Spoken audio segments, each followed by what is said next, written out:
नजर दुनिया पर के इस स्पेशल एपिसोड में आपका स्वागत है। आज हम कवर करने वाले हैं बहुत सारे देशों को, उनकी राजनीति को और उनके देश के हालात को। पहले हम बात करेंगे लेबनान और इजराइल के बीच जो युद्ध चल रहा है उसके बारे में। उसके बाद Gaza, Iraq, Syria, Yemen, West Bank में जो युद्ध चल रहा है उस पर भी चर्चा करेंगे। हमारे इस टॉपिक में शामिल रहेंगे ईरान, रशिया, इजराइल और अमेरिका। फिर थोड़ी चर्चा दुबई और सऊदी अरब पे भी करेंगे। दुनिया के जितने भी करंट अफेयर है मैं वो इस छोटे वीडियो में समेटने की कोशिश करूंगा।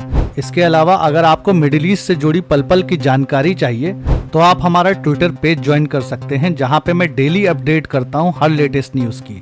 आप डिस्क्रिप्शन खोलेंगे, वहां पे आपको इसका लिंक मिल जाएगा, उस पर क्लिक करके आप डायरेक्ट ज्वाइन कर सकते हैं। तो बात को शुरू करते हैं ईरान और इजराइल की जंग से। ईरान ने इजराइल पे 200 बैलिस्टिक मिसाइल्स के जो हमले किए थे उसके बाद इजराइल ने एक दावा किया था।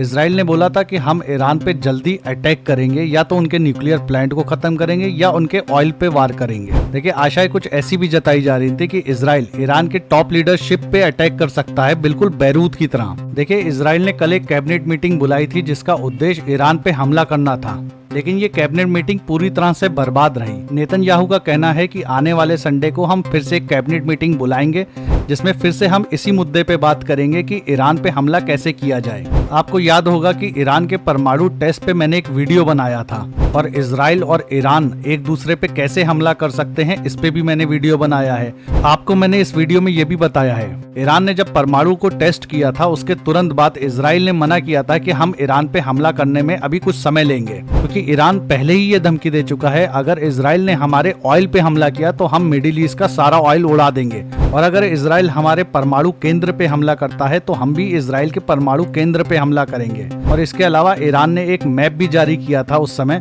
जो मैंने आपको दिखाया था, जिसमें 6 बड़े टारगेट थे जहां पे ईरान ने हमला करने को कहा था। इसके अलावा आज ईरान ने मोसाद के 12 बड़े जासूसों को पकड़ा है जो ईरान में रह के ईरान की जासूसी कर रहे थे। इस समय पूरा मिडिल ईस्ट इजरायली जासूसों से भरा हुआ है। लेबनान की राजधानी बैरूत में भी आज 3 इजरायली जासूसों को पकड़ने की खबर आई है। इसके अलावा एक और बड़ी न्यूज है, आज रूसी राष्ट्रपति पुतिन ईरान के राष्ट्रपति मसूद पेजेश्कियान के बीच तुर्कमेनिया की राजधानी अशबगत में एक बातचीत शुरू हुई है। इस मीटिंग का मकसद इजराइल और अमेरिका के लिए नई रणनीति बनाना था। अमेरिका और इजराइल ने इस मुलाकात पे कड़ी चिंता जताई है। एक और बहुत बड़ी न्यूज सामने आई थी जिसमें बताया गया था इजराइल ने जो फॉरेन कंट्री में अपना रिजर्व पैसा रखा हुआ है उसमें एक बहुत बड़ी गिरावट देखी जा रही है। पिछले वर्षों की तुलना में इस वर्ष 3 गुना अधिक इजरायलियों ने अपना देश छोड़ दिया है। हाल के वर्षों में बिगड़ती परिस्थितियों के डर से और माइग्रेशन की तैयारी के लिए 10 लाख से ज्यादा वीजे अप्लाई किए हैं। 2024 के पहले 7 महीने में इजरायलियों ने जो अपना पैसा विदेश में रखा था उसमें $7 बिलियन खर्च कर दिए हैं। ईरानी सुप्रीम लीडर की पॉलिसियों के चलते हुए इजराइल बिल्कुल बर्बाद होने की कगार पे आ गया है। इसके अलावा मैं आपको एक बहुत कमाल की बात बताता हूँ। हिजबुल्लाह और हमास इजराइल पे जिन रॉकेट से हमला करते हैं उनकी कीमत $300 से कम होती है, और कभी कभी तो हमास खाली रॉकेट के पाइप लगा के हमला कर देता है जिसके अंदर बारूद भी नहीं होता, और उसकी कीमत $50 होती है। अब इन मामूली रॉकेट को रोकने के लिए आयरन डोम की जो एक मिसाइल की कीमत है वो $20,000 से $1 लाख तक की है। रोजाना ये रॉकेट इतनी बड़ी संख्या में इजराइल पे छोड़े जाते हैं जिससे इजराइल को कई $100 अरब का रोज नुकसान होता है। देखिए, यहाँ पे मैं आपको एक चीज बता देता हूँ, रॉकेट और मिसाइल में बहुत फर्क होता है। मिसाइल महंगी होती है और रॉकेट सस्ते होते हैं। रॉकेट इजराइल पे छोड़े ही इसलिए जाते हैं ताकि इजराइल की अर्थव्यवस्था को और खराब किया जा सके।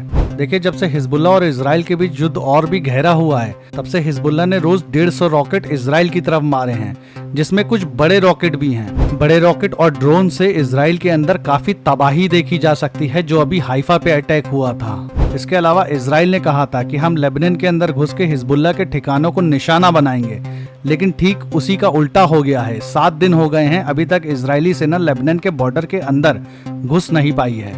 देखिए, लास्ट अक्टूबर से अभी तक हिजबुल्लाह ने 10,000 रॉकेट मारे हैं इजराइल पर, जिसमें 1031 रॉकेट निशाने पे लगे हैं, जिसमें इजराइल के कई सैनिक मारे गए हैं। सऊदी अरब से भी एक बड़ी न्यूज सामने आई है जिसमें उसने एक इराकी कमांडर को अरेस्ट कर लिया है, सिर्फ इसलिए क्योंकि वो हसन नसरुल्लाह और फिलिस्तीन के मुसलमानों के लिए दुआ कर रहा था। कमांडर का नाम ओमर निजार है। इसके अलावा दुबई के एयरफोर्स के एक जनरल हैं जिनका नाम है अब्दुल्ला अल हाशिमी, उसने कहा है हम अमेरिका के दोस्त नहीं बनना चाहते बल्कि हम अमेरिका के बेस्ट फ्रेंड बनना चाहते हैं। इस मेजर ने आगे कहा कि हम अमेरिका के दोस्तों से नहीं लड़ेंगे लेकिन अमेरिका के दुश्मनों से जरूर लड़ेंगे। यमन के अंसारुल्लाह यानी हुतीज ने 2 अमेरिकन शिप को 11 बैलिस्टिक मिसाइल से उड़ाया, जिसमें एक शिप का नाम है ओलंपिक स्पिरिट और दूसरे का नाम है एसटी जॉन्स। मैं आपको बता दूं, हुतीस ने अब तक दुनिया के सबसे महंगे अमेरिकन ड्रोन MQ-9 को 11 बार उड़ा दिया है। सिर्फ एक ड्रोन की कीमत $30 मिलियन है। अमेरिका ने ऑस्ट्रेलिया और स्पेन से कहा था कि वो यमन के खिलाफ रेड सी में अपनी वॉरशिप भेज दे, पर पहली बार अमेरिका को मुंह की खाना पड़ी। उनके दोस्तों ने उनको मना कर दिया कि हम अपनी वॉरशिप रेड सी में नहीं भेजेंगे। इसके अलावा जर्मनी, इटली, फ्रांस ने इजराइल को नए हथियार देने से मना कर दिया है क्योंकि इन हथियारों से लेबनान और गाजा में जेनोसाइड कर रहा है इजराइल। इसके अलावा इजराइल ने यूएन के कुछ शांति सैनिकों पर भी गोलियां चलाई हैं, जिनकी कुछ रिपोर्ट सामने आई है। गजा के अंदर हमास भी अभी बहुत एक्टिव है, जो आए दिन इजराइल के वीडियोस लॉन्च करता है जिसमें वो इजरायली आर्मी को रोज मार रहा है। इसके अलावा फिलिस्तीन की राजधानी यरूशलेम यानी वेस्ट बैंक में भी झड़पें स्टार्ट होना शुरू हो गई हैं। इजराइल अमेरिका के साथ मिलकर इस वॉर को और भी ज्यादा एक्सेलेरेट कर रहा है ताकि यहूदियों का ग्रेटर इजराइल का सपना पूरा हो सके।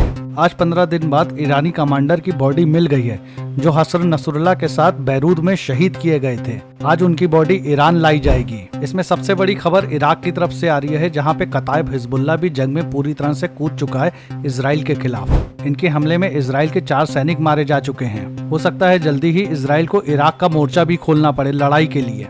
देखिए, ये सब न्यूज़ मैंने ऑलरेडी अपने एक्स अकाउंट यानी ट्विटर अकाउंट पे डाल दी है। मैंने आपको बताया था, डिस्क्रिप्शन में लिंक पड़ा हुआ है, आप वहाँ पे जाके भी अपडेट रह सकते हैं। वैसे आज मैंने 2 बड़े मुद्दों पे बात की थी कि ईरान और इजराइल एक दूसरे पे कैसे अटैक कर सकते हैं। इस पर एक डिटेल वीडियो बना रखा है। इसके अलावा अभी जो लास्ट मैंने टॉपिक छेड़ा था कि जो ग्रेटर इजराइल की इजराइल बात करता है उसका क्या सपना है, इस पर भी एक डिटेल वीडियो बना रखा है। लास्ट स्क्रीन पे दोनों वीडियो आपके हैं, आप चाहें तो ये वीडियो देख सकते हैं।